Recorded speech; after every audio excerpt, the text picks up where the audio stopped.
비단길이라고도 일컫는 실크로드는 고대 중국과 서역 여러 나라 사이에 비단으로 대표되는 여러 상품을 거래하던 상인들의 무역로를 총칭하는 고대의 길입니다. 실크로드는 중국 장안에서 시작하여 하서연왕, 타클라마칸 사막과 천산산맥 가장자리를 따라 파미르 공원, 중앙아시아 초원을 거쳐 지중해에 이르는 6,400km의 길을 말합니다. 특히 장안에서 하서연왕, 천산남북로 그리고 파미르 공원까지 중국에 위치한 실크로드는 2014년 장안 천산루트라는 이름으로 유네스코 문화유산으로 지정되었습니다.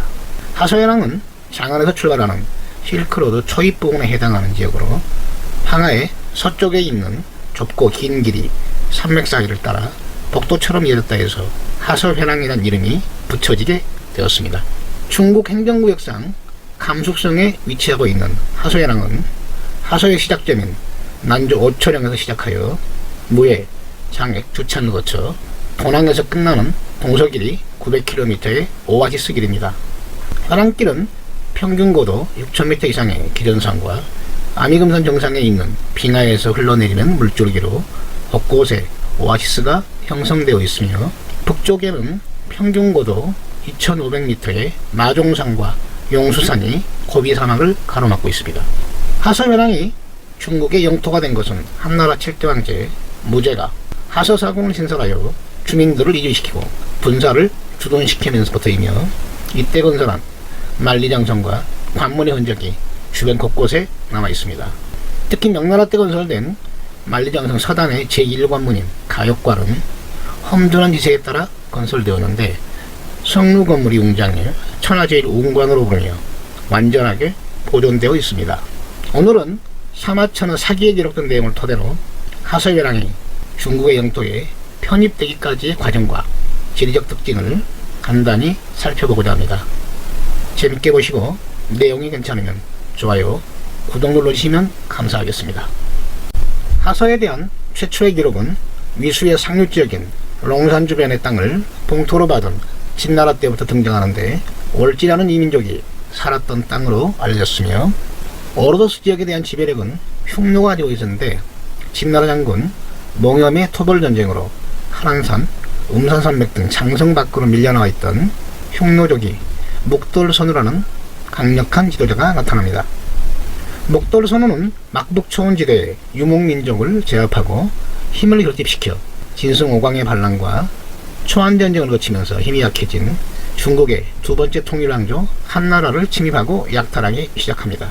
흉노의 강한 압박의 위기를 느낀 항고려 유방은 기원전 200년 직접 대군을 이끌고 흉노 정벌에 나섰지만 현대 산서성 대동 근처 백등산 전투에서 치욕적인 패배를 당하고 굴욕적인 화친조약을 맺고 돌아옵니다. 흉노의 기세에 밀려 소국적 대응으로 일궈나던 한나라 7대 황제인 무제가 흉노와의 굴욕적인 외교관계를 타개하고자 기원전 139년 하서지역에 있다고 알려진 월지국과 동맹을 맺기 위해 장건을 대표로 100여 명의 사신단을 파견합니다. 농속기를 통해 하서 땅의 월지국을 찾아 떠났던 사신단은 이미 이 지역에 있던 월지국이 흉노의 패배에 서쪽으로 도망쳤으며 하서 지역을 세력권에 둔 흉노의 포로를 잡혀 수도인 선우정으로 압송됩니다. 포로 생활을 하던 장건은 이곳에서 흉노 여인과 결혼하여 아들까지 보게 되었는데 우여곡절 끝에 흉노를 탈출하여 원래의 목적지인 월지국을 찾아 서역으로 여행하며 한나라 사신의 역할을 계속합니다. 여행길의 장군은 실크로드를 따라 대완국, 강거국을 방문하여 한나라와의 직접 교육을 원한다는 사실을 알게 되었으며 서쪽으로 더 이동한 끝에 월지국에 도착하였으나 이미 그들은 대월지라는 나라를 건설하여 흉노족에 대한 특별한 원한이 없음을 확인하게 됩니다. 장건은 월지와의 동맹을 맺는 데 실패하고 장안으로 돌아오는 길에 다시 한번 흉노에 사로잡히는데 이때 흉노에 내란이 발생해서 말게 되고 도망쳐 사신단을 이끌고 출발한 지 13년 만인 기원전 126년에 장안에 도착합니다.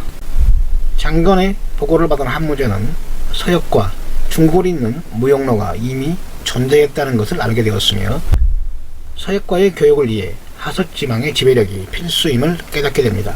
당시 하서지방의 지배권은 흉노가 가지고 있었는데 기원전 123년부터 위청과 곽거병이 대군을 이끌고 흉노토벌에 나서 하서의 흉노부족들을 몰아내고 기원전 121년 무이와 주천 두 군을 신설합니다. 곽거병은 기원전 120년 다시 한번 하서 지역의 흉노토벌에 나서 부족장들을 참하고 수천 명을 사로잡는 등 하서에 대한 한나라의 지배력을 공고히 하였으며 기원전 111년 장액과 본왕을 증설하여 하서사군이 생겨납니다. 난주 오초령부터 하서사군을 경유해 옥문관까지 가는 길이 탄생하게 되었으며 이 길을 하서회랑이라 부르게 된 것입니다. 한무제로부터 시작된 하서회랑에 대한 지배력은 호환시대 반초의 서역원정을 통해 더욱 공고해졌으며 당나라 초기 고선지의 서역원정은 선산을 넘어 중앙아시아에까지 진출하여 이슬람 세력과 경쟁하기도 하였습니다. 800년경에는 티베트 부족인 토번이 약 70년간 이 지역을 통제하기도 했으며 10세기경에는 탕푸트족이 건국한 서하의 영토가 되었다가 나중에는 몽골의 지배에 들어가게 됩니다. 하서에 대한 지배력은 명나라 때 다시 회복되었으며 청나라 때는 하서를 넘어 신강 티벳을 나오는 중국 역사상 가장 넓은 영토를 보유하기도 합니다. 하서회랑에는 이곳을 지키려는 중국의 왕조들과 유목민의 투쟁의 역사가 고스란히 남아있는데 만리장성의 잔재는 회랑길을 따라 곳곳에 산재해 있습니다. 수천 년 동안 이 길을 통해 동서양의 문화와 문물들이 이동하였는데 동양에는 불교 경전을 구하는 승려나 순례자들이 이곳을 지나는 과정에서 막고굴이라는 수천 개의 불상으로 이루어진 동물 유적을 만들어내기도 합니다. 특히 동양은 중국과 서역을 잇는 실크로드의 중요한 거점적이었으며 군사적으로 매우 중요해 한나라 때 건설된 오아시스로 남쪽 길의 관문인 양광과 오아시스로 북쪽 길의 관문인 옥문관의 흔적이 현재까지 남아있습니다. 수천 년의 역사 속에 동서양을 연결하는 요지로 역할을 다하던 하서회랑의 간직한 유적과 유물은 주변에 뛰어난 경치와 맞물리며 현재는 중국에서 가장 유명한 관광지로 실크로드의 명성을 계속해서 이어가고 있습니다.